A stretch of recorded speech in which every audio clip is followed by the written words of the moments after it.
So I want to talk to you guys about the new face of right-wing politics and ideology.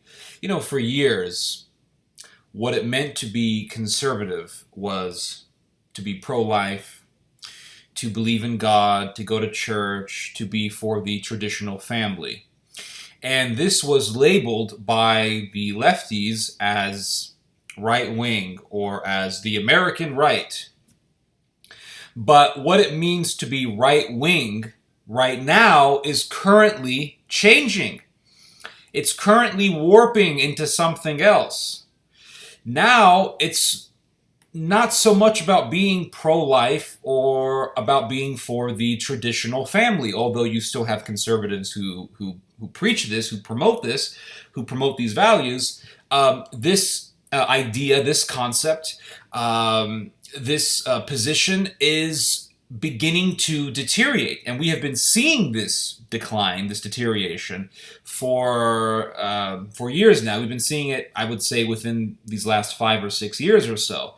Now, what it means to be right wing is to be masculinist, to be back to nature. Essentially, what it means to be right wing is to be someone almost like Joe Rogan, covered in tattoos, an emphasis on hunting. And I know, I have to clarify. Theodore is against hunting. He hates hunting. He is now a vegan hipster, or he hates hunting, but yet he eats meat. He's a hypocrite.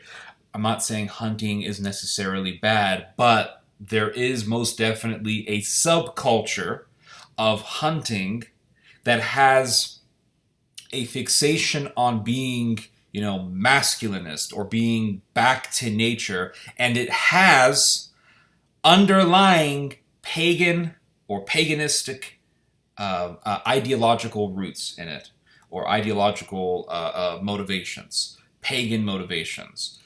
This idea of going back to nature, hunting because I want to be a Viking. I am a modern day Viking. I am a real man, and I eat raw meat. I don't even cook meat like you civilized beta male SJW soy boys. I eat my meat raw.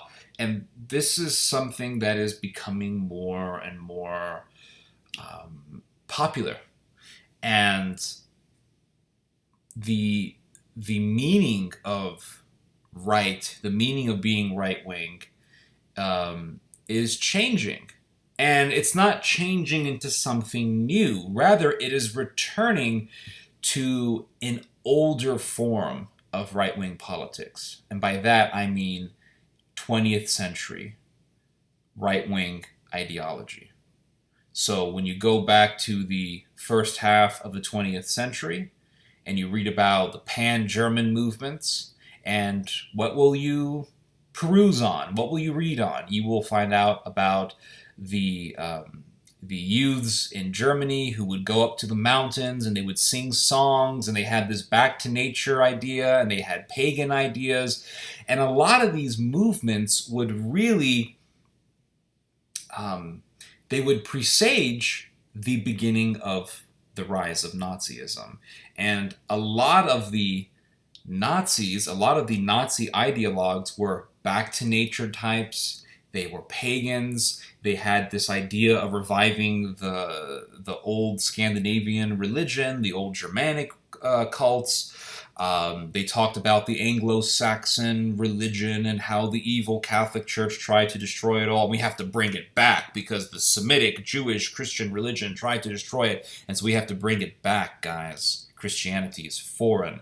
And really, a lot of these ideas could even be traced back to the 18th century with Rousseau, who talked about how Christianity really wasn't conducive to the spirit of what it meant to be European, and that we should go back to the Spartan society because the Spartans actually believed in fighting for their society and fighting for victory and dominating in their battles, as opposed to the weak Christians who simply focus on the afterlife and they don't focus on this life right now. So it makes them weaklings and it makes them terrible soldiers, which is complete horse crap. But that's what Rousseau essentially taught. And that way of thinking is coming back. The idea of being this, masculinist warrior akin to the Vikings. This is really a masqueraded, marketed form of paganism. It's paganism with this right-wing face, and it's really, really creepy. And also this emphasis on being absent of all emotion, essentially a robot. Jesse Lee Peterson does this a lot. Now, Jesse Lee Peterson,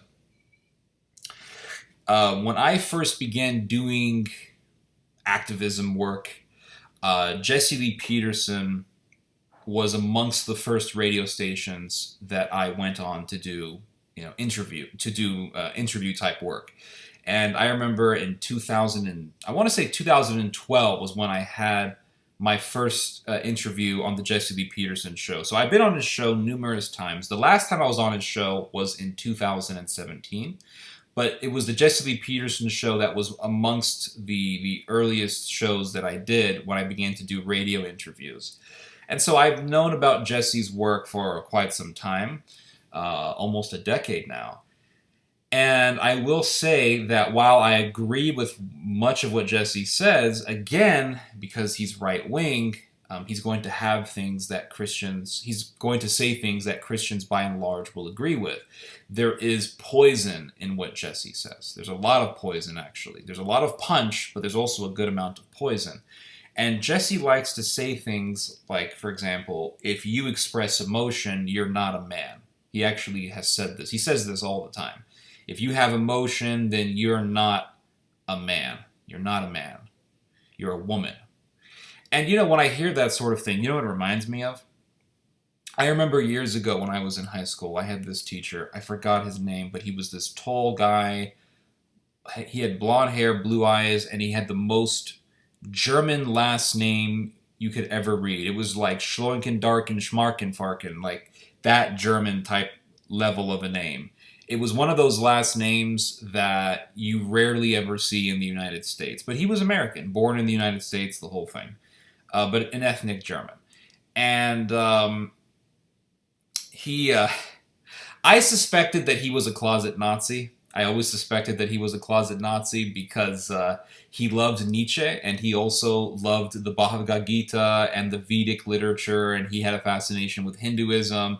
He also had a hatred for Christianity, although he didn't express it too explicitly, but nonetheless, it was definitely there, and him and I would get into all sorts of arguments in a very friendly manner. We never got, well, actually, yeah, we did. We ended up, it's been a long time, it's been decades now, but yeah, looking back, yeah, we did become enemies eventually, but we got into a lot of arguments.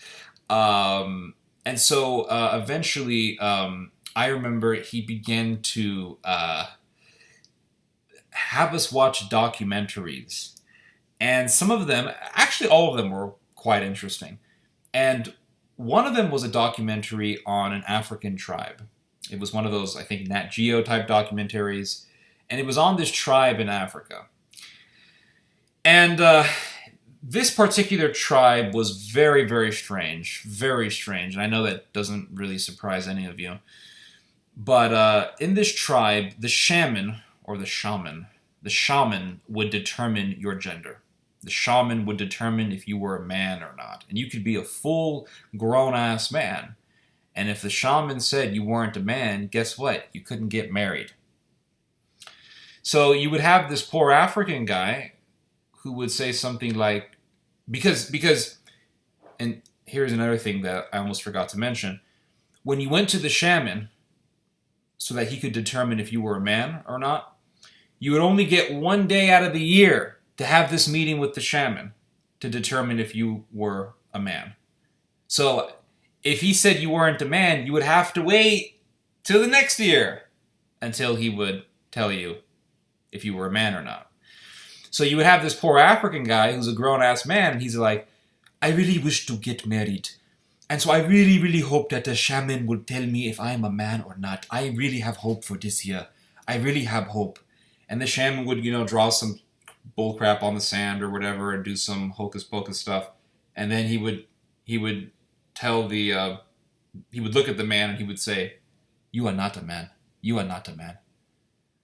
Well, hopefully next year I'll be a man. So when I see Jesse Lee Peterson telling people, "You're not a man because you have emotion," I mean, that's what it reminds me of. That's what that reminds me of. It's like if I were to see a bunch of people get murdered in front of me, I would have a lot of emotion. I would be angry. I would be extremely sad. But according to Jesse, well, you're not a man. You ain't a man. It's like if I see some sort of an injustice, there's this is what makes it so ridiculous. Like, because Jesse Lee Peterson is always talking about God. I mean, he is a pastor. He is a pastor. And he's always talking about God. But yet God made us with emotion. He designed us with emotion. He gave us emotions for a reason. Now, emotions can be abused and we can become excessive with our emotions, just like we can be excessive with all things in the world, right? They are, listen, everything that God declared good, we can't abuse. Everything that God declared good, we can be excessive with. Like, for example, God gave us certain medicinal plants and herbs, and they can help us with various ailments. But if we take too much of them, they can get us very, very sick. So with everything good, we can be excessive with. Everything. We can abuse it, we can manipulate it, we can use it for destruction. We can do these things. And that doesn't make the thing into itself. That doesn't make the thing that we are being excessive with or the thing that we are manipulating bad unto itself. So we can have emotion within a healthy frame, but that doesn't mean that just because people are excessive with emotion, that emotion all of a sudden is bad. But he takes this huge step and he says, well, if you have emotion, then you ain't a man. You not a man. You not a man. It's like, what kind of nonsense is that? But you have to, when you actually look at this whole thing, it's quite clear where the ideology is or what the ideology is. It's about making us into robots. It's about making us into mechanical machines. And if some warlord or some ideologue is telling you to be a cold-hearted, callous individual because if you have emotion, you ain't a man, well, guess what? You then become a robot in that man's hands. You become a device that is manipulated, that will be constantly manipulated by the one who's telling you that you're not a man. Because you want to be a man, right? Because, well, this person says, I'm not a man, I want to be a man. So you begin to do what this person tells you to do. You know what that is? That's mind control. That's mind control, guys. That's where mind control comes in. Well, if I have emotion, then I'm going to be perceived as weak, and I don't want to be perceived as weak, so I better just do what the gang leader says. This is literally the manipulation tactics of gang leaders. This is the manipulation tactics of cult leaders. Well, if you get angry with me, then it just shows that you have no endurance and that you can't handle criticism, and you must be overly sensitive. So yeah, you're not really a man. You're just a woman. You're a woman. You have feminine qualities. You're a weakling. And if you let that take over your mind, guess what? You are then within the hands of the manipulator and the cult leader. And what Jesse Lee Peterson is doing, and what a lot of these types of people are doing, is exactly what all cult leaders do, and that is use peer pressure. And by that I mean calling people weaklings, calling people women, calling them emotional, saying they're not really men, using manipulation tactics to control people. That's what these people are doing. Using peer pressure to control people. That's what these people are doing. And so it's like the Khmer Rouge. The Khmer Rouge slaughtered millions of people. And you can watch videos of Khmer Rouge, old Khmer Rouge guys talking about how they killed people. They say, well, I got the knife, I grabbed her by the hair, I slit her throat, I beheaded her, and blah, blah, blah. All these horrific stories you can hear these old Khmer Rouge veteran murderers recounting. And it's like, how could people do these things without even questioning it? And if you listen to these guys and how they answer that particular question, they all say the same thing. We were just following orders. We were told to do so. Well, how can someone, you can sit there and say you're following orders all you want, but how can someone sit there and allow that excuse to numb their internal moral compass, to numb their conscience. How could people allow that? And it's because it's not just, like when they say just following orders, that entails more than just that one line. That entails I acquiesce to peer pressure. That signifies I broke down under pressure because I don't want to be seen as a weakling, a traitor. I don't want to be seen as someone who is controlled by sympathy. I don't want to be seen as someone with emotion. You see this in Cholo culture, by the way. Men don't cry. Men have no emotions. They don't do this. If they do, then they're women. They're like women. And that is literally the mentality of every Mexican Cholo gangster that's ever lived. So what these people are doing by preaching this sort of stuff is gang manipulation and cult manipulation. That's pretty much what it is. And they want people to become emotionless, callous robots. And if they ever get their death squads, then that's exactly what they're going to get. They're going to get these monsters. If you ever have right-wing death squads, that's going to be their ideology. Their ideology would entail being callous monsters. But this is the new face of the, well, not really the new, but this is what the conventional view of the right wing is turning into. Like, we have a conventional view, because the term right wing and left wing, these terms are in a sense kind of relative, although they are grounded in particular standards of belief. So, for example, like left wing doesn't necessarily mean you're pro-homosexual. It doesn't necessarily mean that you're pro-LGBT. Left wing doesn't necessarily mean that you're anti-war. Although in today's conventional view of politics, we have confined what it means to be liberal to being things like or akin to being anti-war or pro-LGBT. When the reality is that Che Guevara, who was one of the great symbols of the left wing today, was extremely anti-LGBT, and he wasn't anti-war. He actually killed people and partook in battles. Stalin would be considered, or at one point in time was considered left wing, and he still is to a certain or to a great extent. But nonetheless, Stalin was not anti-war, and he had policies against the LGBT. So, being a right wing doesn't necessarily mean you're anti-LGBT, because there are plenty of right-wingers today who are very pro-LGBT. I mean, hell, Donald Trump waved the rainbow flag. But at one point in time, and by time I mean within our own time, what it meant to be, part of the American right or conservative was to be for the traditional nuclear family.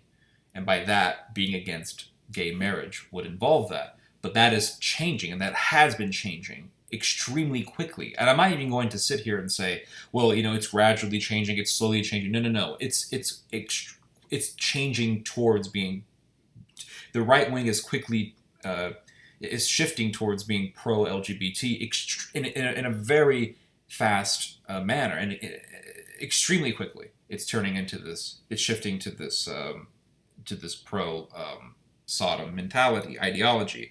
We saw this a lot in 2015 with the rise of Milo, but there was also a whole bunch of other people as well who began to push this idea. But the right wing, while being pro-LGBT, while being very in favor for other things that 20 years ago would have been considered liberal, is quickly turning to these things that at one point in time wasn't considered conservative or right wing. And so the right wing is quickly becoming Joe Rogan. That's really what it comes down to. Joe Rogan is becoming the face of what it means to be right-wing. Covered in tattoos, an emphasis on being back to nature, taking LSD or ayahuasca or shrooms for spiritual enlightenment, while at the same time embracing a masculinist ideology, and this is what makes the whole thing right-wing, This is what keeps it retaining that image of being right wing, having this fixation on going back to nature, being masculinist, being having a warrior mentality, and also this fixation on being a warrior within the confines of evolutionism. Well, originally we were chimps, and you'll hear people like Joe Rogan talk about this all the time. We were originally chimpanzees, but now look at us, we're fat and lazy or whatever. So that's really what we're seeing. The face of the right wing is becoming scarier and scarier, and it's getting weirder and weirder. And pretty soon, I suspect, and I'm not saying this is going to happen tomorrow, but I suspect that the right wing is eventually going to embrace pedophilia. And we saw a sample of that in 2017 when that video went viral of Milo literally promoting pederasty. And then, of course, you had Mr. Dennis Prager saying, well, the Bible actually says you can have, sexual attraction towards young girls just like you can have it towards young boys, and yada, yada, yada. And it's like, what the hell is wrong with this guy?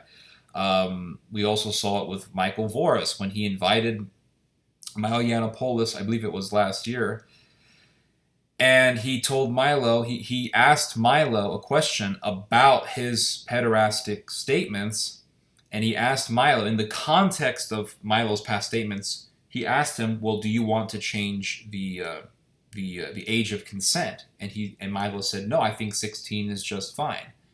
And by 16, he's referring to 16-year-old males. And Michael Voris said, instead of Michael Voris questioning him further, Michael Voris said, well, I think the church will agree with you. Canon law will agree with you.